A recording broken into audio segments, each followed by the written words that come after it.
آج بہت سارے لوگوں کو یہ بات چبھ رہی ہے اور بہت زیادہ ٹر ٹر ٹر ٹر کی آوازیں آپ میڈیا میں سن بھی رہے ہوں گے. ان سارے مینڈکوں کو بتانے کی ضرورت ہے کہ محمد عربی کے شعر ابھی زندہ ہیں. نعرہ تکبیر، نعرہ رسالت، مسلک اعلی حضرت خلیفہ سرکار تاج الشریعہ. میرے عزیزو، تمہیں اللہ تبارک و تعالیٰ نے کتنی دولتوں سے نوازا ہے، کتنی دولتوں سے. کون کہتا ہے کہ مسلمان بچھڑا ہوا ہے؟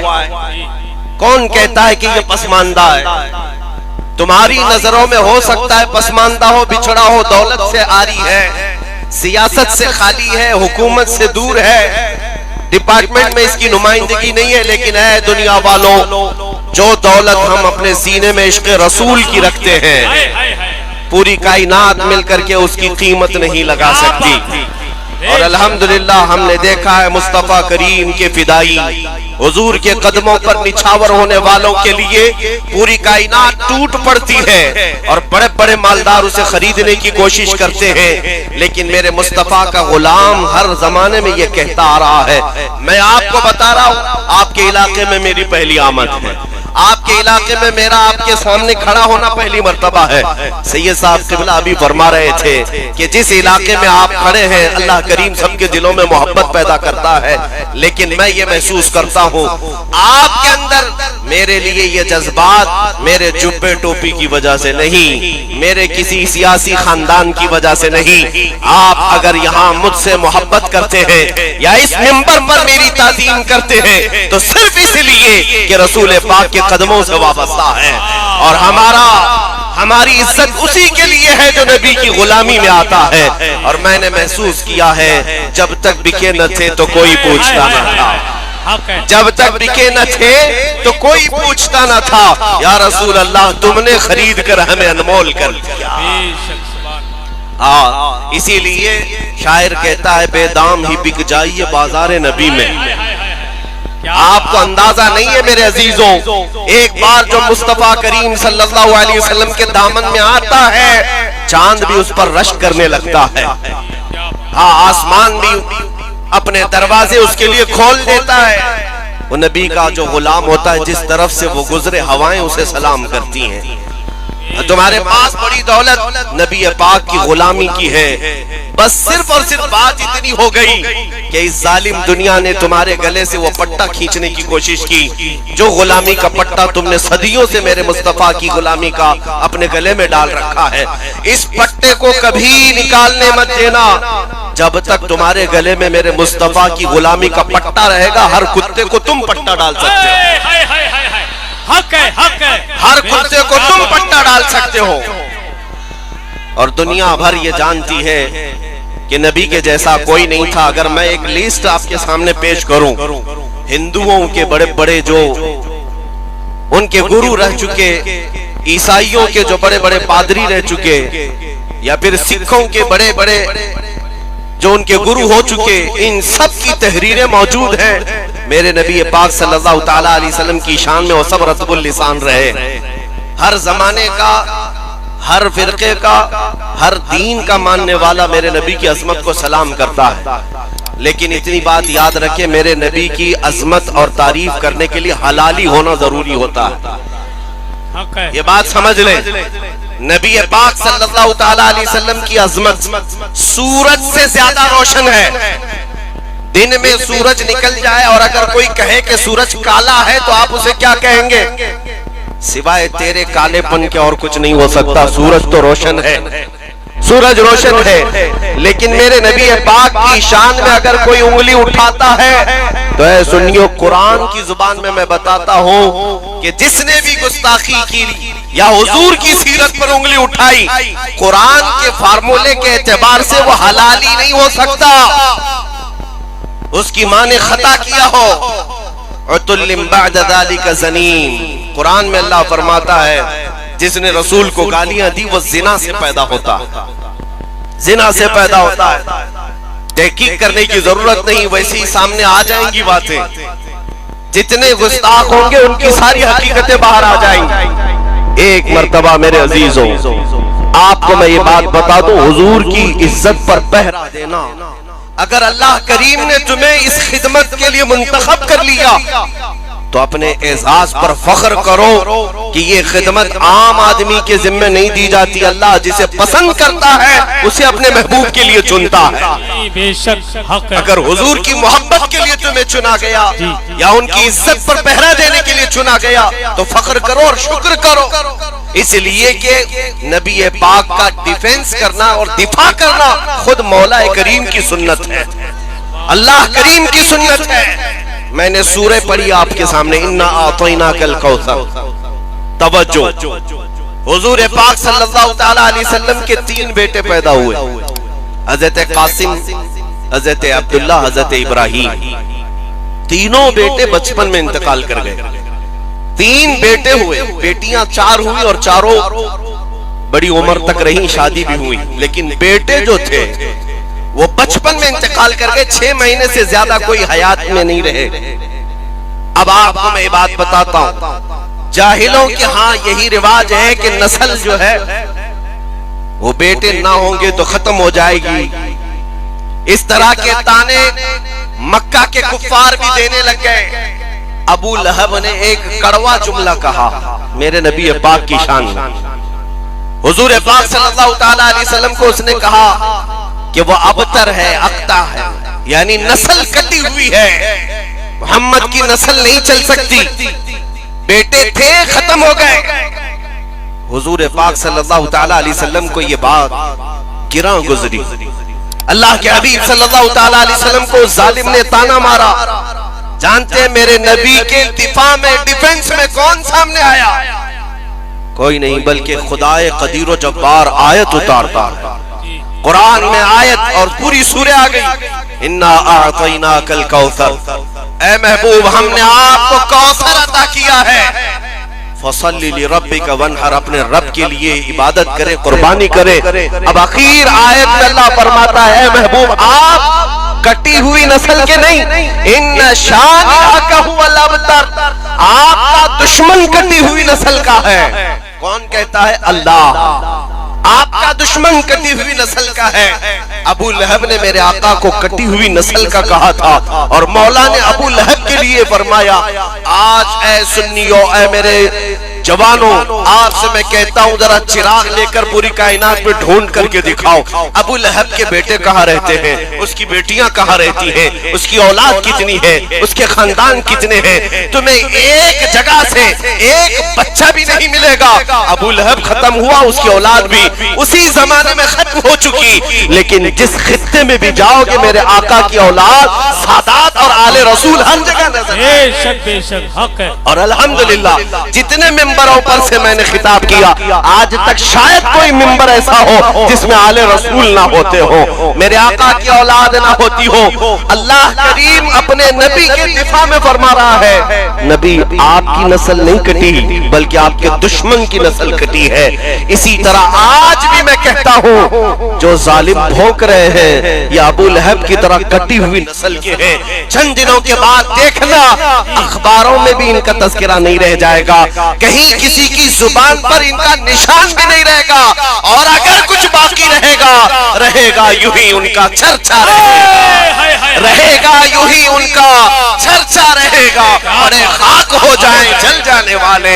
یا رسول اللہ تو گھٹا ایسے کسی کے نہ گھٹا ہے نہ گھٹے گا، جب بڑھائے تجھے اللہ تعالیٰ تیرا، مٹ گئے مٹتے ہیں مٹ جائیں گے آدھا تیرے، نہ مٹا ہے نہ مٹے گا کبھی چرچا تیرا۔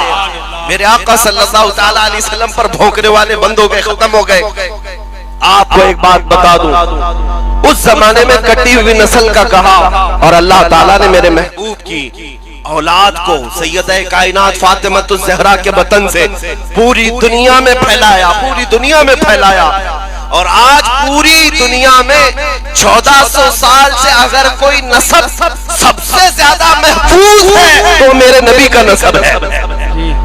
حضور پاک کی آل، ان کے شجرے محفوظ، ان کے باپ دادا محفوظ، ان کے خاندان محفوظ، باقی کسی کے خاندان محفوظ نہیں۔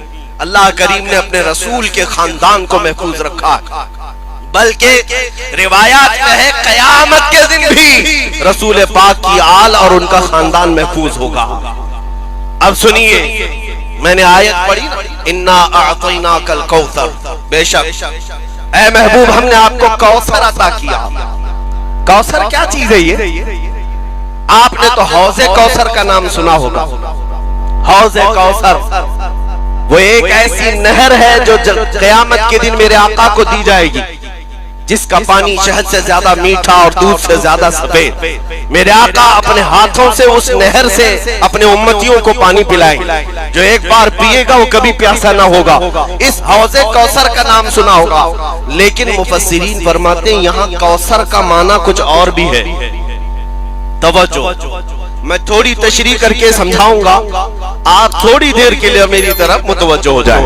عربی کا گرامر آپ کو قریب لا کر کے میں بتاتا ہوں۔ عربی میں جو لفظ ہوتا ہے قلیل، قلیل کا مطلب ہوتا ہے تھوڑا، اور اس کا اپوزٹ کثیر ہوتا ہے۔ قلیل کا اپوزٹ کیا ہوتا ہے؟ کثیر۔ تھوڑی بہت عربی ہے مسلمانوں، آپ کو بھی تو آنا چاہیے، تم ہی تو قرآن والے ہو، تم تو رسول کی زبان والے ہو۔ جنت میں بھی یہی زبان چلنی ہے، قبر میں بھی یہی چلنی ہے، تو عربی سے آپ واقفیت اختیار کر لو۔ تھوڑے کو عربی میں کیا کہتے ہیں؟ قلیل، اور زیادہ کو عربی میں کثیر کہتے ہیں۔ جیسے دن کا اپوزٹ رات ہے، سفید کا اپوزٹ کالا ہے، لیکن قلیل کا اپوزٹ کثیر ہے۔ اب میں مثال سے سمجھاتا ہوں۔ 10 روپے میرے پاس ہے تو اس کو قلیل کہیں گے، 100 روپے ہے تو اس کو کیا کہیں گے؟ کثیر۔ بات سمجھ میں آ رہی؟ 10 روپے کو قلیل اور 100 روپے کو کثیر۔ اسی طرح 1 روپے کو قلیل، 10 روپے کو کثیر کہیں گے۔ اب اور سنیں، قلیل کے مقابل میں کثیر ہوتا ہے، اور کثیر سے تھوڑا زیادہ ہو، کثیر سے تھوڑا زیادہ ہو تو اس کو اکثر کہتے ہیں۔ کیا کہتے ہیں؟ اکثر، یعنی 10 روپے کے بدلے میں 100 نہیں 1000 ہو تو اکثر ہو گیا، بہت زیادہ ہو گیا اکثر، اور اکثر سے بھی زیادہ ہو تو اسے کوثر کہتے ہیں۔ یہ عربی کا قاعدہ ہے۔ بات سمجھ میں آ رہی ہے؟ اب سنو، حضور کو اللہ نے کیا دیا، اپنے نبی کو رب تعالیٰ نے کیا دیا؟ قرآن کہتا ہے اے محبوب ہم نے آپ کو کوثر دیا ہے۔ یہ کیا ہے کوثر؟ اب ہم دیکھتے ہیں اللہ کی بارگاہ میں قلیل کیا چیز ہے، تو قرآن کہتا ہے قل متاع الدنیا قلیل۔ محبوب آپ فرما دیجئے پوری دنیا کا سامان قلیل ہے، تھوڑا ہے۔ پوری دنیا جس میں میں بھی آ گئے، آپ بھی آ گئے، یہ سارے درخت، پیڑ پودے، چرند پرند، حیوانات، جنات، زمین آسمان، چاند سورج ستارے سب آ گئے۔ یہ ساری چیزوں کو اللہ کیا فرما رہا ہے؟ یہ قلیل ہے۔ کیا ہے؟ بات سمجھ میں آ رہی ہے؟ اس زمین پر موجود ساری چیزیں، ساری مخلوقات، ساری کائنات اللہ کی بارگاہ میں قلیل ہے، اور قلیل کا اپوزٹ کیا آتا ہے؟ کثیر۔ یعنی کہ پوری دنیا سے ڈبل ہو تو اسے کثیر کہیں گے، اور اس سے بھی زیادہ ہو تو اکثر کہیں گے، اکثر کہیں گے، اور اکثر سے بھی زیادہ ہو تو کوثر کہیں گے۔ اب اللہ فرماتا ہے محبوب ہم نے آپ کو یہ پوری دنیا کے برابر قلیل نہیں دیا، اور نہ ہی اس کا ڈبل کثیر دیا، اور نہ ہی اس سے زیادہ کوثر دیا۔ جہاں کسی کا ذہن بھی نہیں جاتا محبوب ہم نے آپ کو کوثر عطا کیا ہے، اکثر بھی نہیں کوثر۔ میرے نبی کریم صلی اللہ علیہ وسلم کو مولا نے کیا دیا اندازہ بھی نہیں کر سکتے میرے عزیزوں۔ وہ حقیقت محمدیہ کو کوئی نہیں پہنچ سکتا۔ اس شان رفعت اور اس شان رسالت کو بیان کرتے کرتے زبانیں تھک گئی، حلق سوکھ گئے، قلم ٹوٹ گئے، پھر بھی ان کی سیرت کا ایک باب مکمل نہ ہو سکا۔ حضور کی تعریف کرنے والے اخیر میں یہ کہہ گئے لیکن رضا نے ختم سخن اس پہ کر دیا، خالق کا بندہ خلق کا آقا کہوں تجھے۔ اے میرے عزیزو شان رسالت کو میں کیا بیان کروں، جن کے قدم ناز کا حال یہ ہے کہ جس جگہ قدم رکھیں اللہ کریم اس علاقے کی قسم یاد فرمائے۔ لا اقسم بہذا البلد، محبوب اس شہر کی قسم اور حضور کے چہرے کا حال یہ ہے، چہرے مبارک کا حال یہ ہے کہ نماز پڑھ رہے تھے. پہلے مسلمانوں کا قبلہ بیت المقدس تھا، حضور بیت المقدس کی طرف منہ کر کے نماز پڑھا رہے، ظہر کی 2 رکعت ہو چکی ہے. دل میں خیال آیا ہمارا قبلہ کعبہ ہوتا تو اچھا ہوتا، بیت المقدس اس طرف ہے، کعبہ اس طرف. دل میں خیال آیا اور چہرہ آسمان کی طرف اٹھایا میرے آقا نے نماز کی حالت میں. تم اور ہم نماز کی حالت میں آسمان کی طرف چہرہ اٹھائیں تو نماز مکروہ ہو جائے گی، نماز مکروہ ہو جائے گی. لیکن رسول اپنا چہرہ اٹھائے، اللہ فرماتے قد نرا تقلب وجهك في السماء فلنولينك قبلة ترضاها. اللہ نماز میں ہی آیت نازل کرتا ہے جبرائیل امین کو بھیج کر، اے محبوب ہم آپ کا چہرہ اٹھانا دیکھ رہے ہیں، آسمان کی طرف جو آپ چہرہ اٹھا رہے ہیں اور آپ کے پسندیدہ قبلے کی طرف اللہ عنقریب آپ کو پھیر دے گا. 2 رکعت نماز ہو چکی، جبرائیل امین اسی نماز کی حالت میں آیت لے کر آتے ہیں فَوَلِّ وَجْهَكَ شَطْرَ الْمَسْجِدِ الْحَرَامِ. محبوب دیر کس بات کی، ابھی آپ اپنا چہرہ قبلے کعبہ کی طرف کر لیں. فوراً کعبے کی طرف آپ کو حکم ہو گیا. 2 رکعت بیت المقدس کی طرف منہ کر کے پڑھا اور 2 رکعت خانہ کعبہ کی طرف. اور جب میرے آقا کا چہرہ کعبے کی طرف ہو گیا، اب قانون یہ آیا اب قیامت تک آنے والے ہر مسلمان کا قبلہ کعبہ ہی ہوگا، اس لیے کہ چہرہ میرے رسول کا کعبے کی طرف ہوگا. بے شک بے شک، چہرہ رسول کا کعبے کی طرف ہو گیا، اب کوئی اس قبلے کو بدل نہیں سکتا. اس کعبے کو کعبہ کس نے بنایا؟ کعبہ مقدس و مطہر ضرور ہے، اللہ کا گھر ضرور ہے، لیکن ہم سب مسلمانوں کا قبلہ کس نے بنایا اسے؟ یہ میرے مصطفیٰ کریم کے چہرے مبارک کی شان ہے. اسی لیے اعلیٰ حضرت نے فرمایا کہ ان کو کیا پوچھتے ہو، میرے نبی کا مقام کیا ہے؟ ان پاکھنڈیوں سے کیا سنتے ہو، نبی کی عظمت کیا ہے؟ حاجیوں آؤ شہنشاہ کا روضہ دیکھو، کعبہ کو دیکھ چکے کعبے کا کعبہ دیکھو، اور سے سن تو رضا کعبے سے آتی ہے صدا، میری آنکھوں سے میرے پیارے کا روضہ دیکھو.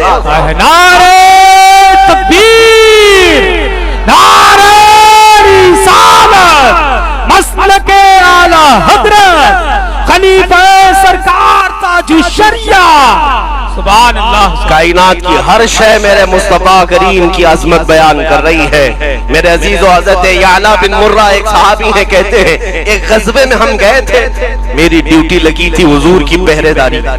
نبی پاک صلی اللہ علیہ وسلم جب آرام کرتے تو میں جھنڈا لے کر کھڑا ہوتا یا تلوار لے کر کھڑا ہوتا، مجاہدین سپاہی سب سو جاتے، میں کھڑا رہتا. حضرت یعلا بن مرہ کہتے ہیں کہ میں نے رسول کریم صلی اللہ تعالیٰ علیہ وسلم کو دیکھا، حضور آرام کر رہے ہیں اور نیند لگی. میں آپ کے سرانے کے پاس کھڑا رہا، میرے ہاتھ میں علم تھا، پرچم تھا یا تلوار تھی. سارے صحابہ دھیرے دھیرے سو گئے.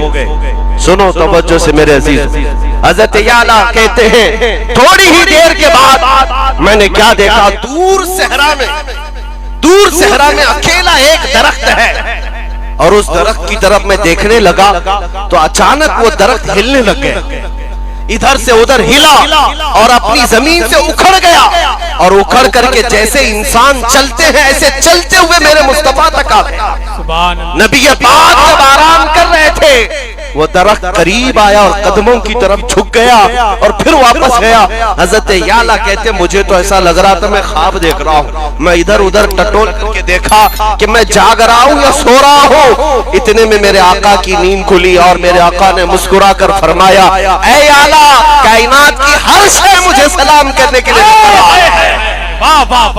حضور پاک کی عظمت ہر شے کو معلوم ہے سوائے ان خبیث مردودوں کے، ان کمینوں کے، ان کتوں کے جو زنا سے پیدا ہوئے.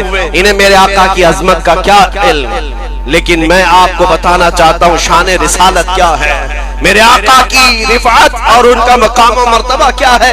عرش حق ہے مسند رفعت رسول اللہ کی، دیکھنی ہے حشر میں عزت رسول اللہ کی. ان ظالموں کو میں کہتا ہوں تھوڑے دن انتظار کرو، جب ملک الموت کا پنجہ تم پر پڑے گا تم بھی جاؤ گے، اور ایک دن وہ آئے گا جب ہم سب کو مولا اٹھائے گا میدان قیامت میں.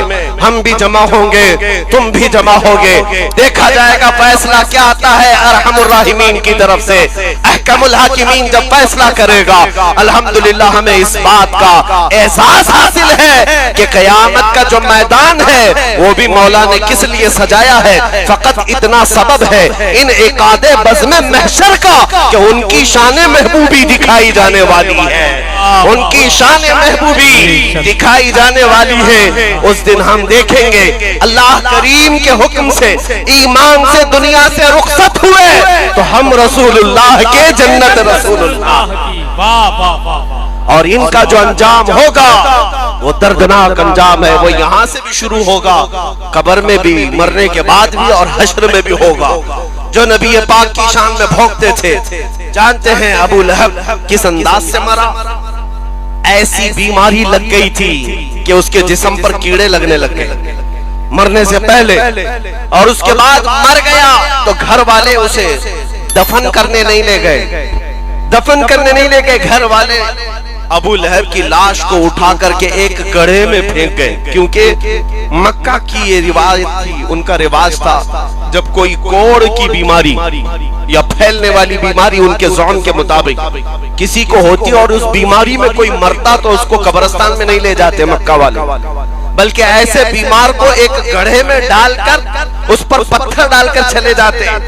برسوں کے بعد مکہ والوں کے پاس ایسی بیماری آئی جو ابو لہب کو آئی، وہ گستاخ رسول تھا، میرے آقا کی شان میں گالیاں دیتا تھا، دنیا سے گیا تو سخت بیماری لے کر جسم پر کیڑے لگ چکے تھے، اور گھر والے جنازہ اٹھانے کو تیار نہیں، اور اس کے بعد اس کی لاش کو کھینچ کر کے لایا گیا اور ایک گڑھے میں ڈال کر اس پر پتھر بہت سارے ڈال کر مکہ والے چلے گئے۔ دنیا میں یہ انجام تو شروعات ہے، یہ دنیا کا ظاہری انجام ابھی شروعات ہے، قیامت کے دن دیکھنا ہے گستاخان رسول کا کیا ہوگا۔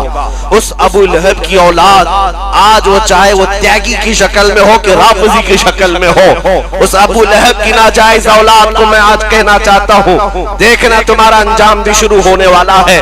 گھر بھی گیا، بیوی بچے بھی گئے، نام بھی گیا، دین بھی گیا، اب بچا کچھ نہیں، ملک الموت کا پنجہ پڑنے والا ہے، اور اس کے بعد دنیا کو یہ معلوم ہوگا میرے مصطفیٰ کی شان میں تو بھونکتا رہا اور ذلیل کتوں کی طرح مر گیا، مگر میرے آقا کی شان میں ایک نقطہ برابر بھی فرق نہیں آیا۔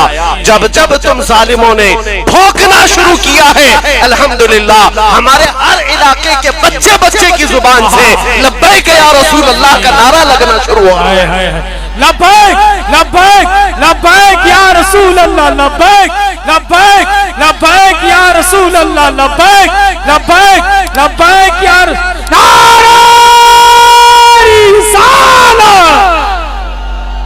میرے آقا صلی اللہ تعالی علیہ وسلم کی شان۔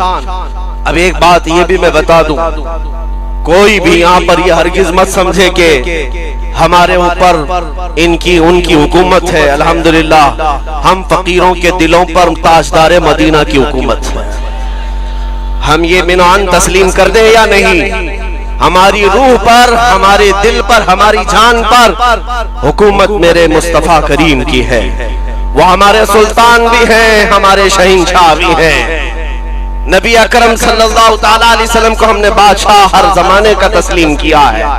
سنو، آج بہت سارے لوگوں کو یہ بات چبھ رہی ہے اور بہت زیادہ ٹر ٹر ٹر ٹر کی آوازیں آپ میڈیا میں سن بھی رہے ہوں گے۔ ان سارے مینڈکوں کو بتانے کی ضرورت ہے کہ محمد عربی کے شعر ابھی زندہ ہیں۔ نعرہ تکبیر، نعرہ رسالت، مسلک اعلی حضرت خلیفہ سرکار تاج الشریعہ۔ میرے عزیزو، تمہیں اللہ تبارک و تعالیٰ نے کتنی دولتوں سے نوازا ہے، کتنی دولتوں سے۔ کون کہتا ہے کہ مسلمان بچھڑا ہوا ہے؟ کون کہتا ہے کہ یہ پسماندہ ہے؟ تمہاری نظروں میں ہو سکتا ہے پسماندہ ہو، بچھڑا ہو، دولت سے عاری ہے، سیاست سے خالی ہے، حکومت سے دور ہے، ڈپارٹمنٹ میں اس کی نمائندگی نہیں ہے، لیکن اے دنیا والوں، جو دولت ہم اپنے سینے میں عشق رسول کی رکھتے ہیں، پوری کائنات مل کر کے اس کی قیمت نہیں لگا سکتی۔ اور الحمدللہ ہم نے دیکھا ہے مصطفیٰ کریم کے فدائی حضور کے قدموں پر نچھاور ہونے والوں کے لیے پوری کائنات ٹوٹ پڑتی ہے اور بڑے بڑے مالدار اسے خریدنے کی کوشش کرتے ہیں، لیکن میرے مصطفیٰ کا غلام ہر زمانے میں یہ کہتا آ رہا ہے، میں آپ کو بتا رہا ہوں آپ کے علاقے میں میری پہلی آمد ہے، آپ کے علاقے میں میرا آپ کے سامنے کھڑا ہونا پہلی مرتبہ ہے۔ سید صاحب قبلہ ابھی فرما رہے تھے کہ جس علاقے میں آپ کھڑے ہیں اللہ کریم سب کے دلوں میں محبت پیدا کرتا ہے، لیکن میں یہ محسوس کرتا ہوں آپ کے اندر میرے لیے یہ جذبات میرے جبے ٹوپی کی وجہ سے نہیں، میرے کسی سیاسی خاندان کی وجہ سے نہیں، آپ اگر یہاں مجھ سے محبت کرتے ہیں یا اس منبر پر میری تعظیم کرتے ہیں تو صرف اس لیے کہ رسول پاک کے قدموں سے وابستہ ہے، اور ہماری عزت اسی کے لیے ہے جو نبی کی غلامی میں آتا ہے۔ اور میں نے محسوس کیا ہے جب تک بکے نہ تھے تو کوئی پوچھتا نہ تھا، جب تک بکے نہ تھے تو کوئی پوچھتا نہ تھا، یا رسول اللہ تم نے خرید کر ہمیں انمول کر دیا۔ اسی لیے شاعر کہتا ہے بے دام ہی بک جائیے بازار نبی میں۔ آپ کو اندازہ نہیں ہے میرے عزیزوں، ایک بار جو مصطفیٰ کریم صلی اللہ علیہ وسلم کے دامن میں آتا ہے چاند بھی اس پر رشک کرنے لگتا ہے، آسمان بھی اپنے دروازے اس کے لیے کھول دیتا ہے۔ وہ نبی کا جو غلام ہوتا ہے جس طرف سے وہ گزرے ہوائیں اسے سلام کرتی ہیں۔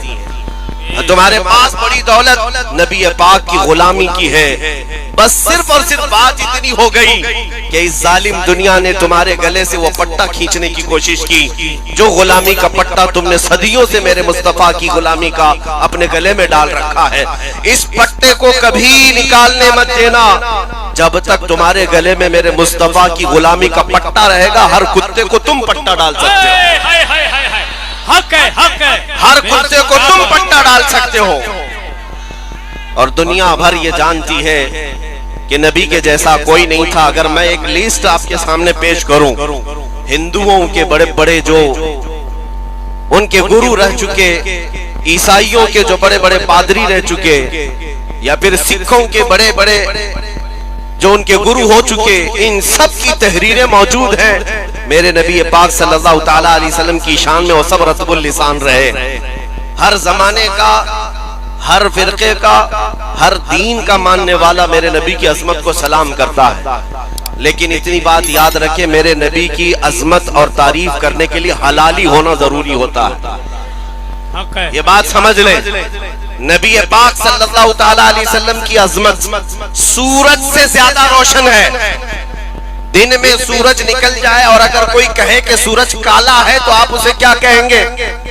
سوائے تیرے کالے پن کے اور کچھ نہیں ہو سکتا، سورج تو روشن ہے، سورج روشن ہے۔ لیکن میرے نبی پاک کی شان میں اگر کوئی انگلی اٹھاتا ہے تو اے سنیو، قرآن کی زبان میں بتاتا ہوں کہ جس نے بھی گستاخی کی یا حضور کی سیرت پر انگلی اٹھائی، قرآن کے فارمولے کے اعتبار سے وہ حلالی نہیں ہو سکتا، اس کی ماں نے خطا کیا ہو۔ عُتُلٍ بَعْدَ ذَلِكَ زَنِيمٌ، قرآن میں اللہ فرماتا ہے جس نے رسول کو گالیاں دی وہ زنا سے پیدا ہوتا، زنا سے پیدا ہوتا ہے۔ تحقیق کرنے کی ضرورت نہیں، ویسے ہی سامنے آ جائیں گی باتیں، جتنے گستاخ ہوں گے ان کی ساری حقیقتیں باہر آ جائیں گی۔ ایک مرتبہ میرے عزیزوں آپ کو میں یہ بات بتا دوں، حضور کی عزت پر پہرا دینا، اگر اللہ کریم نے تمہیں اس خدمت کے لیے منتخب کر لیا تو اپنے اعزاز پر فخر کرو کہ یہ خدمت عام آدمی کے ذمہ نہیں دی جاتی، اللہ جسے پسند کرتا ہے اسے اپنے محبوب کے لیے چنتا ہے۔ بے شک حق ہے۔ اگر حضور کی محبت کے لیے تمہیں چنا گیا یا ان کی عزت پر پہرا دینے کے لیے چنا گیا تو فخر کرو اور شکر کرو، اس لیے کہ نبی پاک کا ڈیفنس کرنا اور دفاع کرنا خود مولا کریم کی سنت ہے، اللہ کریم کی سنت ہے۔ میں نے سورہ پڑھی آپ کے سامنے، اِنَّا أَعْطَيْنَاكَ الْكَوْثَرَ۔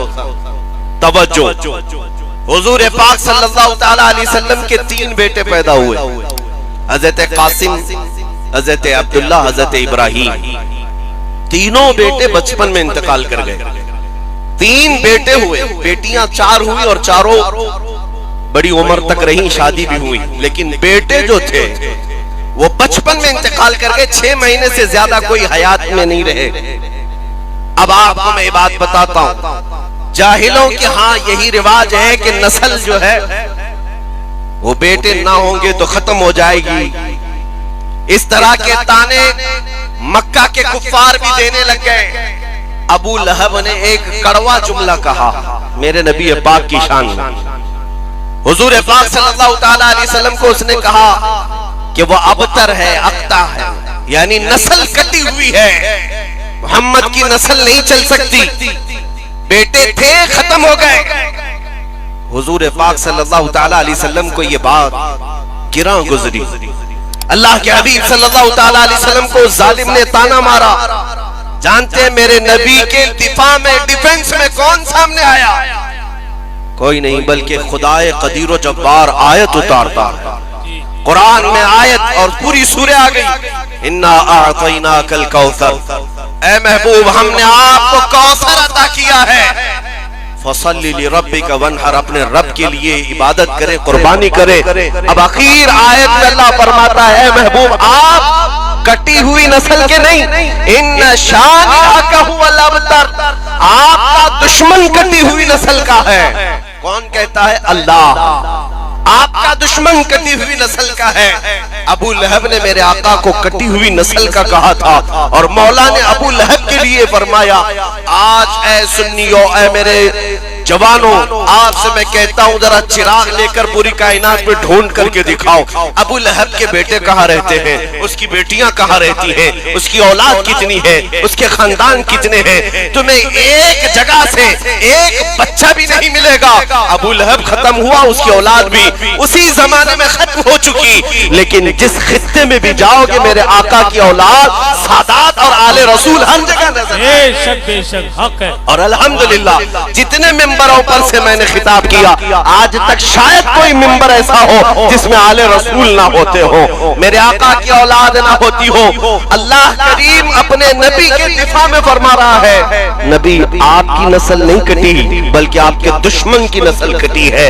اسی طرح آج بھی میں کہتا ہوں جو ظالم بھونک رہے ہیں یہ ابو لہب کی طرح کٹی ہوئی نسل کے ہیں۔ چند دنوں کے بعد دیکھنا اخباروں میں بھی ان کا تذکرہ نہیں رہ جائے گا، کہیں کسی کی زبان پر ان کا نشان بھی نہیں رہے گا، اور اگر کچھ باقی رہے گا یوں ہی ان کا چرچا رہے گا، یوں ہی ان کا چرچا رہے گا، بڑے خاک ہو جائیں جل جانے والے۔ یا رسول اللہ تو گھٹائے سے کسی کے نہ گھٹا ہے نہ گھٹے گا، جب بڑھائے تجھے اللہ تعالیٰ تیرا، مٹ گئے مٹتے ہیں مٹ جائیں گے آدھا تیرے، نہ مٹا ہے نہ مٹے گا کبھی چرچا تیرا۔ میرے آقا صلی اللہ تعالیٰ علیہ وسلم پر بھونکنے والے بند ہو گئے، ختم ہو گئے۔ آپ کو ایک بات بتا دوں، اس زمانے میں کٹی ہوئی نسل کا کہا، اور اللہ تعالیٰ نے میرے محبوب کی اولاد کو سیدہ کائنات فاطمہ الزہرا کے بطن سے پوری دنیا میں پھیلایا، پوری دنیا میں پھیلایا، اور آج پوری دنیا میں 1400 سال سے اگر کوئی نسب سب سے زیادہ محفوظ ہے تو میرے نبی کا نسب ہے۔ حضور پاک کی آل، ان کے شجرے محفوظ، ان کے باپ دادا محفوظ، ان کے خاندان محفوظ، باقی کسی کے خاندان محفوظ نہیں۔ اللہ کریم نے اپنے رسول کے خاندان کو محفوظ رکھا، بلکہ روایات میں ہے قیامت کے دن بھی رسول پاک کی آل اور ان کا خاندان محفوظ ہوگا۔ اب سنیے، میں نے آیت پڑھی نا، انا اعطیناک الکوثر، بے شک اے محبوب ہم نے آپ کو کوثر عطا کیا۔ کوثر کیا چیز ہے یہ؟ آپ نے تو حوض کوثر کا نام سنا ہوگا۔ حوض کوثر وہ ایک ایسی نہر ہے جو قیامت کے دن میرے آقا کو دی جائے گی، جس کا پانی شہد سے زیادہ میٹھا اور دودھ سے زیادہ سفید۔ میرے آقا اپنے ہاتھوں سے اس نہر سے اپنے امتیوں کو پانی پلائیں، جو ایک بار پیے گا وہ کبھی پیاسا نہ ہوگا۔ اس حوض کوثر کا نام سنا ہوگا، لیکن مفسرین فرماتے ہیں یہاں کوثر کا معنی کچھ اور بھی ہے۔ توجہ، میں تھوڑی تشریح کر کے سمجھاؤں گا، آپ تھوڑی دیر کے لیے میری طرف متوجہ ہو جائیں۔ عربی کا گرامر آپ کو قریب لا کر کے میں بتاتا ہوں۔ عربی میں جو لفظ ہوتا ہے قلیل، قلیل کا مطلب ہوتا ہے تھوڑا، اور اس کا اپوزٹ کثیر ہوتا ہے. قلیل کا اپوزٹ کیا ہوتا ہے؟ کثیر. تھوڑی بہت عربی ہے مسلمانوں، آپ کو بھی تو آنا چاہیے. تم ہی تو قرآن والے ہو، تم تو رسول کی زبان والے ہو. جنت میں بھی یہی زبان چلنی ہے، قبر میں بھی یہی چلنی ہے. تو عربی سے آپ واقفیت اختیار کر لو. تھوڑے کو عربی میں کیا کہتے ہیں؟ قلیل. اور زیادہ کو عربی میں کثیر کہتے ہیں. جیسے دن کا اپوزٹ رات ہے، سفید کا اپوزٹ کالا ہے، لیکن قلیل کا اپوزٹ کثیر ہے. اب میں مثال سے سمجھاتا ہوں. 10 روپے میرے پاس ہے تو اس کو قلیل کہیں گے. 100 روپے ہے تو اس کو کیا کہیں گے؟ کثیر. بات سمجھ میں آ رہی؟ 10 روپے کو قلیل اور 100 روپے کو کثیر. اسی طرح 1 روپے کو قلیل، 10 روپے کو کثیر کہیں گے. اب اور سنیں، قلیل کے مقابل میں کثیر ہوتا ہے، اور کثیر سے تھوڑا زیادہ ہو، کثیر سے تھوڑا زیادہ ہو تو اس کو اکثر کہتے ہیں. کیا کہتے ہیں؟ اکثر. یعنی 10 روپے کے بدلے میں 100 نہیں 1000 ہو تو اکثر ہو گیا، بہت زیادہ ہو گیا اکثر. اور اکثر سے بھی زیادہ ہو تو اسے کوثر کہتے ہیں. یہ عربی کا قاعدہ ہے. بات سمجھ میں آ رہی ہے؟ اب سنو، حضور کو اللہ نے کیا دیا، اپنے نبی کو رب تعالیٰ نے کیا دیا؟ قرآن کہتا ہے اے محبوب ہم نے آپ کو کوثر دیا ہے. یہ کیا ہے کوثر؟ اب ہم دیکھتے ہیں اللہ کی بارگاہ میں قلیل کیا چیز ہے. تو قرآن کہتا ہے قل متاع الدنیا قلیل. محبوب آپ فرما دیجئے پوری دنیا کا سامان قلیل ہے، تھوڑا ہے. پوری دنیا جس میں میں بھی آ گئے، آپ بھی آ گئے، یہ سارے درخت، پیڑ پودے، چرند پرند، حیوانات، جنات، زمین آسمان، چاند سورج ستارے سب آ گئے. یہ ساری چیزوں کو اللہ کیا فرما رہا ہے؟ یہ قلیل ہے. کیا ہے؟ بات سمجھ میں آ رہی ہے؟ اس زمین پر موجود ساری چیزیں، ساری مخلوقات، ساری کائنات اللہ کی بارگاہ میں قلیل ہے. اور قلیل کا اپوزٹ کیا آتا ہے؟ کثیر. یعنی کہ پوری دنیا سے ڈبل ہو تو اسے کثیر کہیں گے، اور اس سے بھی زیادہ ہو تو اکثر کہیں گے، اکثر کہیں گے، اور اکثر سے بھی زیادہ ہو تو کوثر کہیں گے. اب اللہ فرماتا ہے محبوب ہم نے آپ کو یہ پوری دنیا کے برابر قلیل نہیں دیا، اور نہ ہی اس کا ڈبل کثیر دیا، اور نہ ہی اس سے زیادہ کوثر دیا. جہاں کسی کا ذہن بھی نہیں جاتا محبوب ہم نے آپ کو کوثر عطا کیا ہے، اکثر بھی نہیں کوثر. میرے نبی کریم صلی اللہ علیہ وسلم کو مولا نے کیا دیا اندازہ بھی نہیں کر سکتے میرے عزیز. وہ حقیقت محمدیہ کو کوئی نہیں پہنچ سکتا. اس شان رفعت اور اس شان رسالت کو بیان کرتے کرتے زبانیں تھک گئی، حلق سوکھ گئے، قلم ٹوٹ گئے، پھر بھی ان کی سیرت کا ایک باب مکمل نہ ہو سکا. حضور کی تعریف کرنے والے اخیر میں یہ کہہ گئے لیکن رضا نے ختم سخن اس پہ کر دیا. خالق کا بندہ خلق کا آقا کہوں تجھے. اے میرے عزیزو شان رسالت کو میں کیا بیان کروں؟ جن کے قدم ناز کا حال یہ ہے کہ جس جگہ قدم رکھیں اللہ کریم اس علاقے کی قسم یاد فرمائے. لا اقسم بہذا البلد، محبوب اس شہر کی قسم. اور حضور کے چہرے کا حال یہ ہے، چہرے مبارک کا حال یہ ہے کہ نماز پڑھ رہے تھے. پہلے مسلمانوں کا قبلہ بیت المقدس تھا. حضور بیت المقدس کی طرف منہ کر کے نماز پڑھا رہے. ظہر کی 2 رکعت ہو چکی ہے. دل میں خیال آیا ہمارا قبلہ کعبہ ہوتا تو اچھا ہوتا. بیت المقدس اس طرف ہے، کعبہ اس طرف. دل میں خیال آیا اور چہرہ آسمان کی طرف اٹھایا میرے آقا نے نماز کی حالت میں. تم اور ہم نماز کی حالت میں آسمان کی طرف چہرہ اٹھائیں تو نماز مکروہ ہو جائے گی، نماز مکروہ ہو جائے گی. لیکن رسول اپنا چہرہ اٹھائیں. اللہ فرماتے قد نرا تقلب وجهك في السماء فلنولينك قبلة ترضاها. اللہ نماز میں ہی آیت نازل کرتا ہے جبرائیل امین کو بھیج کر، اے محبوب ہم آپ کا چہرہ اٹھانا دیکھ رہے ہیں. آسمان کی طرف جو آپ چہرہ اٹھا رہے ہیں اور آپ کے پسندیدہ قبلے کی طرف اللہ ان قریب آپ کو پھیر دے گا. 2 رکعت نماز ہو چکی, جبرائیل امین اسی نماز کی حالت میں آیت لے کر آتے ہیں فَوَلِّ وَجْهَكَ شَطْرَ الْمَسْجِدِ الْحَرَامِ. محبوب دیر کس بات کی, ابھی آپ اپنا چہرہ قبلے کعبہ کی طرف کر لیں. فوراً کعبے کی طرف آپ کو حکم ہو گیا. 2 رکعت بیت المقدس کی طرف منہ کر کے پڑھا اور 2 رکعت خانہ کعبہ کی طرف. اور جب میرے آقا کا چہرہ کعبے کی طرف ہو گیا, اب قانون یہ آیا, اب قیامت تک آنے والے ہر مسلمان کا قبلہ کعبہ ہی ہوگا, اس لیے کہ چہرہ میرے رسول کا کعبے کی طرف ہوگا. بے شک بے شک, چہرہ رسول کا کعبے کی طرف ہو گیا. اب کوئی اس قبلے کو بدل نہیں سکتا. اس کعبے کو کعبہ کس نے بنایا؟ کعبہ مقدس و مطہر ضرور ہے, اللہ کا گھر ضرور ہے, لیکن ہم سب مسلمانوں کا قبلہ کس نے بنایا اسے؟ یہ میرے مصطفیٰ کریم کے چہرے مبارک کی شان ہے. اسی لیے اعلیٰ حضرت نے فرمایا کہ ان کو کیا پوچھتے ہو, میرے نبی کا مقام کیا ہے؟ ان پاکھنڈیوں سے کیا سنتے ہو, نبی کی عظمت کیا ہے؟ حاجیوں آؤ شہنشاہ کا روزہ دیکھو, کعبہ کو دیکھ چکے کعبے کا کعبہ دیکھو, اور سے سن تو رضا کعبے سے آتی ہے صدا, میری آنکھوں سے میرے پیارے کا روزہ دیکھو. نعرہ تکبیر, نعرہ رسالت, مسلک اعلی حضرت خلیفہ سرکار تاج الشریعہ. سبحان اللہ. کائنات کی ہر شے میرے مصطفیٰ کریم کی عظمت بیان کر رہی ہے. میرے عزیز و حضرت یعلا بن مرہ ایک صحابی ہیں, کہتے ہیں ایک غزوے میں ہم گئے تھے, میری ڈیوٹی لگی تھی حضور کی پہرے داری. نبی پاک صلی اللہ علیہ وسلم جب آرام کرتے تو میں جھنڈا لے کر کھڑا ہوتا یا تلوار لے کر کھڑا ہوتا, مجاہدین سپاہی سب سو جاتے, میں کھڑا رہتا. حضرت یعلا بن مرہ کہتے ہیں کہ میں نے رسول کریم صلی اللہ تعالیٰ علیہ وسلم کو دیکھا, حضور آرام کر رہے ہیں اور نیند لگی ہے. میں آپ کے سرانے کے پاس کھڑا رہا, میرے ہاتھ میں علم تھا, پرچم تھا یا تلوار تھی. سارے صحابہ دھیرے دھیرے سو گئے. سنو توجہ سے میرے عزیز.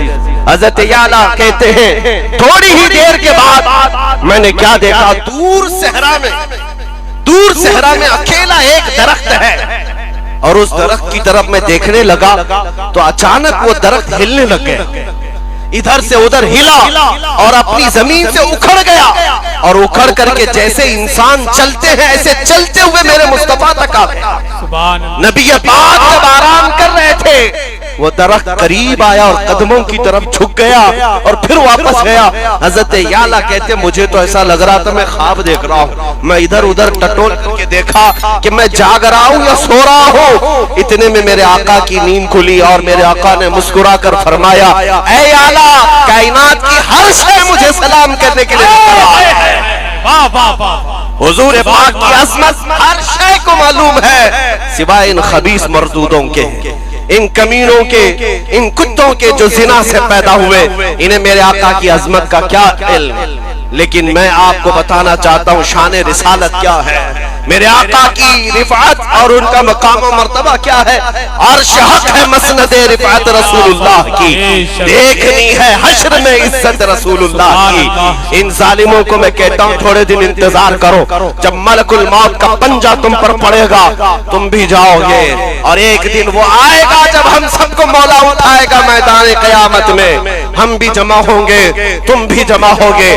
دیکھا جائے گا فیصلہ کیا آتا ہے ارحم الراحمین کی طرف سے, احکم الحاکمین جب فیصلہ کرے گا. الحمدللہ ہمیں اس بات کا احساس حاصل ہے کہ قیامت کا جو میدان ہے وہ بھی مولا نے کس لیے سجایا ہے, فقط اتنا سبب ہے ان عقاد بزم محشر کا کہ ان کی شان محبوبی دکھائی جانے والی ہے, ان کی شان محبوبی دکھائی جانے والی ہے. اس دن ہم دیکھیں گے اللہ کریم کے حکم سے ایمان سے دنیا سے رخصت ہوئے تو ہم رسول اللہ کے جنت رسول اللہ, اور ان کا جو انجام ہوگا وہ دردناک انجام ہے. وہ یہاں سے بھی شروع ہوگا, قبر میں بھی, مرنے کے بعد بھی, اور حشر میں بھی ہوگا. جو نبی پاک کی شان میں بھونکتے تھے, جانتے ہیں ابو لہب کس انداز سے مرا؟ ایسی بیماری لگ گئی تھی کہ اس کے جسم پر کیڑے لگنے لگ گئے مرنے سے پہلے, اور اس کے بعد مر گیا تو گھر والے اسے دفن کرنے نہیں لے گئے، دفن کرنے نہیں لے گئے، گھر والے ابو لہب کی لاش کو اٹھا کر کے ایک گڑھے میں پھینک گئے، کیونکہ مکہ کی یہ روایت تھی، ان کا رواج تھا جب کوئی کوڑ کی بیماری یا پھیلنے والی بیماری ان کے زعم کے مطابق کسی کو ہوتی اور اس بیماری میں کوئی مرتا تو اس کو قبرستان میں نہیں لے جاتے مکہ والے، بلکہ ایسے بیمار کو ایک گڑھے میں ڈال کر اس پر پتھر ڈال کر چلے جاتے۔ برسوں کے بعد مکہ والوں کے پاس ایسی بیماری آئی جو ابو لہب کو آئی، وہ گستاخ رسول تھا، میرے آقا کی شان میں گالیاں دیتا تھا، دنیا سے گیا تو سخت بیماری لے کر، جسم پر کیڑے لگ چکے تھے اور گھر والے جنازہ اٹھانے کو تیار نہیں، اور اس کے بعد اس کی لاش کو کھینچ کر کے لایا گیا اور ایک گڑھے میں ڈال کر اس پر پتھر بہت سارے ڈال کر مکہ والے چلے گئے۔ دنیا میں یہ انجام تو شروعات ہے، یہ دنیا کا ظاہری انجام ابھی شروعات ہے، قیامت کے دن دیکھنا ہے گستاخان رسول کا کیا ہوگا۔ اس ابو لہب کی اولاد آج وہ چاہے وہ تیاگی کی شکل میں ہو کہ رافضی کی شکل میں ہو، اس ابو لہب کی ناجائز اولاد کو میں آج کہنا چاہتا ہوں، دیکھنا تمہارا انجام بھی شروع ہونے والا ہے۔ گھر بھی گیا، بیوی بچے بھی گئے، نام بھی گیا، دین بھی گیا، اب بچا کچھ نہیں، ملک الموت کا پنجہ پڑنے والا ہے، اور اس کے بعد دنیا کو یہ معلوم ہوگا میرے مصطفیٰ کی شان میں تو بھونکتا رہا اور ذلیل کتوں کی طرح مر گیا، مگر میرے آقا کی شان میں ایک نقطہ برابر بھی فرق نہیں آیا۔ جب جب تم ظالموں نے بھونکنا شروع کیا ہے، الحمدللہ ہمارے ہر علاقے کے بچے بچے کی زبان سے لبیک یا رسول اللہ کا نعرہ لگنا شروع ہوا ہے۔ لبیک لبیک لبیک یا رسول اللہ، لبیک لبیک لبیک یا رسول اللہ، لبیک لبیک لبیک یا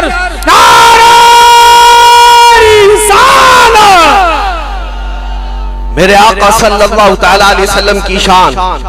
اب ایک بات یہ بھی میں بتا دوں، کوئی بھی یہاں پر یہ ہرگز مت سمجھے کہ ہمارے اوپر ان کی حکومت ہے، الحمدللہ ہم فقیروں کے دلوں پر تاجدار مدینہ کی حکومت ہے۔ ہم یہ منعان تسلیم کر دیں یا نہیں، ہماری روح پر، ہمارے دل پر، ہماری جان پر حکومت میرے مصطفیٰ کریم کی ہے، وہ ہمارے سلطان بھی ہیں، ہمارے شہنشاہ بھی ہیں۔ نبی اکرم صلی اللہ تعالی علیہ وسلم کو ہم نے بادشاہ ہر زمانے کا تسلیم کیا ہے۔ سنو، آج بہت سارے لوگوں کو یہ بات چبھ رہی ہے اور بہت زیادہ ٹر ٹر ٹر ٹر کی آوازیں آپ میڈیا میں سن بھی رہے ہوں گے۔ ان سارے مینڈکوں کو بتانے کی ضرورت ہے کہ محمد عربی کے شعر ابھی زندہ ہیں۔ نعرہ تکبیر، نعرہ رسالت، مسلک اعلی حضرت خلیفہ سرکار تاج الشریعہ۔ میرے عزیزو، تمہیں اللہ تبارک و تعالیٰ نے کتنی دولتوں سے نوازا ہے، کتنی دولتوں سے۔ کون کہتا ہے کہ مسلمان بچھڑا ہوا ہے؟ کون کہتا ہے کہ یہ پسماندہ ہے؟ تمہاری نظروں میں ہو سکتا ہے پسماندہ ہو، بچھڑا ہو، دولت سے آری ہے، سیاست سے خالی ہے، حکومت سے دور ہے، ڈپارٹمنٹ میں اس کی نمائندگی نہیں ہے، لیکن اے دنیا والوں، جو دولت ہم اپنے سینے میں عشق رسول کی رکھتے ہیں، پوری کائنات مل کر کے اس کی قیمت نہیں لگا سکتی۔ اور الحمدللہ ہم نے دیکھا ہے مصطفیٰ کریم کے فدائی، حضور کے قدموں پر نچھاور ہونے والوں کے لیے پوری کائنات ٹوٹ پڑتی ہے اور بڑے بڑے مالدار اسے خریدنے کی کوشش کرتے ہیں، لیکن میرے مصطفیٰ کا غلام ہر زمانے میں یہ کہتا آ رہا ہے، میں آپ کو بتا رہا ہوں، آپ کے علاقے میں میری پہلی آمد ہے، آپ کے علاقے میں میرا آپ کے سامنے کھڑا ہونا پہلی مرتبہ ہے۔ سید صاحب قبلہ ابھی فرما رہے تھے کہ جس علاقے میں آپ کھڑے ہیں اللہ کریم سب کے دلوں میں محبت پیدا کرتا ہے، لیکن میں یہ محسوس کرتا ہوں آپ کے اندر میرے لیے یہ جذبات میرے جبے ٹوپی کی وجہ سے نہیں، میرے کسی سیاسی خاندان کی وجہ سے نہیں۔ آپ اگر یہاں مجھ سے محبت کرتے ہیں یا اس منبر پر میری تعظیم کرتے ہیں تو صرف اس لیے کہ رسول پاک کے قدموں سے وابستہ ہے، اور ہماری عزت اسی کے لیے ہے جو نبی کی غلامی میں آتا ہے۔ اور میں نے محسوس کیا ہے جب تک بکے نہ تھے تو کوئی پوچھتا نہ تھا، جب تک بکے نہ تھے تو کوئی پوچھتا نہ تھا یا رسول اللہ تم نے خرید کر ہمیں انمول کر دیا. اسی لیے شاعر کہتا ہے بے دام ہی بک جائیے بازار نبی میں. آپ کو اندازہ نہیں ہے میرے عزیزوں، ایک بار جو مصطفیٰ کریم صلی اللہ علیہ وسلم کے دامن میں آتا ہے چاند بھی اس پر رشک کرنے لگتا ہے. ہاں آسمان بھی اپنے دروازے اس کے لیے کھول دیتا ہے. وہ نبی کا جو غلام ہوتا ہے جس طرف سے وہ گزرے ہوائیں اسے سلام کرتی ہیں. تمہارے پاس بڑی دولت نبی پاک کی غلامی کی ہے، بس صرف اور صرف بات اتنی ہو گئی کہ اس ظالم دنیا نے تمہارے گلے سے وہ پٹا کھینچنے کی کوشش کی جو غلامی کا پٹا تم نے صدیوں سے میرے مصطفیٰ کی غلامی کا اپنے گلے میں ڈال رکھا ہے. اس پٹے کو کبھی نکالنے مت دینا. جب تک تمہارے گلے میں میرے مصطفیٰ کی غلامی کا پٹا رہے گا ہر کتے کو تم پٹا ڈال سکتے ہو. حق ہے، حق ہے. ہر کتے کو تم پٹا ڈال سکتے ہو. اور دنیا بھر یہ جانتی ہے کہ نبی کے جیسا کوئی نہیں تھا. اگر میں ایک لیسٹ آپ کے سامنے پیش کروں ہندوؤں کے بڑے بڑے جو ان کے گرو رہ چکے، عیسائیوں کے جو بڑے بڑے پادری رہ چکے، یا پھر سکھوں کے بڑے بڑے جو ان کے گرو ہو چکے، ان سب کی تحریریں موجود ہیں. میرے نبی پاک صلی اللہ تعالی علیہ وسلم کی شان میں وہ سب رطب اللسان رہے. ہر زمانے کا، ہر فرقے کا، ہر دین کا ماننے والا میرے نبی کی عظمت کو سلام کرتا ہے. لیکن اتنی بات یاد رکھیں میرے نبی کی عظمت اور تعریف کرنے کے لیے حلالی ہونا ضروری ہوتا ہے. یہ بات سمجھ لیں. نبی پاک صلی اللہ تعالی علیہ وسلم کی عظمت سورج سے زیادہ روشن ہے. دن میں سورج نکل جائے اور اگر کوئی کہے کہ سورج کالا ہے تو آپ اسے کیا کہیں گے؟ سوائے تیرے کالے پن کے اور کچھ نہیں ہو سکتا. سورج تو روشن ہے، سورج روشن ہے. لیکن میرے نبی پاک کی شان میں اگر کوئی انگلی اٹھاتا ہے تو اے سنیو قرآن کی زبان میں میں بتاتا ہوں کہ جس نے بھی گستاخی کی یا حضور کی سیرت پر انگلی اٹھائی قرآن کے فارمولے کے اعتبار سے وہ حلالی نہیں ہو سکتا. اس کی ماں نے خطا کیا ہو. عُتُلٍ بَعْدَ ذَلِكَ زَنِيمٌ. قرآن میں اللہ فرماتا ہے جس نے رسول کو گالیاں دی وہ زنا سے پیدا ہوتا ہے، زنا سے پیدا ہوتا ہے. تحقیق کرنے کی ضرورت نہیں، ویسے ہی سامنے آ جائیں گی باتیں. جتنے گستاخ ہوں گے ان کی ساری حقیقتیں باہر آ جائیں گی. ایک مرتبہ میرے عزیزوں آپ کو میں یہ بات بتا دوں، حضور کی عزت پر پہرا دینا. اگر اللہ کریم نے تمہیں اس خدمت کے لیے منتخب کر لیا تو اپنے اعزاز پر فخر کرو کہ یہ خدمت عام آدمی کے ذمہ نہیں دی جاتی. اللہ جسے پسند کرتا ہے اسے اپنے محبوب کے لیے چنتا ہے. بے شک حق ہے. اگر حضور کی محبت کے لیے تمہیں چنا گیا یا ان کی عزت پر پہرا دینے کے لیے چنا گیا تو فخر کرو اور شکر کرو. اس لیے کہ نبی پاک کا ڈیفینس کرنا اور دفاع کرنا خود مولا کریم کی سنت ہے، اللہ کریم کی سنت ہے. میں نے سورہ پڑھی آپ کے سامنے اِنَّا أَعْطَيْنَاكَ الْكَوْثَرَ. توجہ، حضور پاک صلی اللہ تعالی علیہ وسلم کے 3 بیٹے پیدا ہوئے، حضرت قاسم، حضرت عبداللہ، حضرت ابراہیم. تینوں بیٹے بچپن میں انتقال کر گئے. 3 بیٹے ہوئے، بیٹیاں 4 ہوئی اور چاروں بڑی عمر تک رہیں، شادی بھی ہوئی. لیکن بیٹے جو تھے وہ بچپن میں انتقال کر گئے، 6 مہینے سے زیادہ کوئی حیات میں نہیں رہے. اب آپ کو میں یہ بات بتاتا ہوں، جاہلوں کے ہاں یہی رواج ہے کہ نسل جو ہے وہ بیٹے نہ ہوں گے تو ختم ہو جائے گی. اس طرح کے تانے مکہ کے کفار بھی دینے لگ گئے. ابو لہب نے ایک کڑوا جملہ کہا میرے نبی پاک کی شان میں. حضور پاک صلی اللہ تعالی علیہ وسلم کو اس نے کہا کہ وہ ابتر ہے، اقتا ہے، یعنی نسل کٹی ہوئی ہے، محمد کی نسل نہیں چل سکتی. بیٹے تھے ختم ہو گئے. حضور پاک صلی اللہ تعالی علیہ وسلم کو یہ بات گراں گزری. اللہ کے حبیب صلی اللہ تعالی علیہ وسلم کو ظالم نے تانا مارا. جانتے ہیں میرے نبی کے دفاع میں، ڈیفنس میں کون سامنے آیا؟ کوئی نہیں بلکہ خدائے قدیر و جبار آیت اتارتا ہے. قرآن میں آیت اور پوری سورہ آ گئی، انا اعطیناک الکوثر، اے محبوب ہم نے آپ کو کوثر عطا کیا ہے، فصلی لربک وانحر، اپنے رب کے لیے عبادت کرے، قربانی کرے۔ اب آخر آیت میں اللہ فرماتا ہے اے محبوب آپ کٹی ہوئی نسل کے نہیں، ان شانئک ھو الابتر، آپ کا دشمن کٹی ہوئی نسل کا ہے۔ کون کہتا ہے؟ اللہ۔ آپ کا دشمن کٹی ہوئی نسل کا ہے۔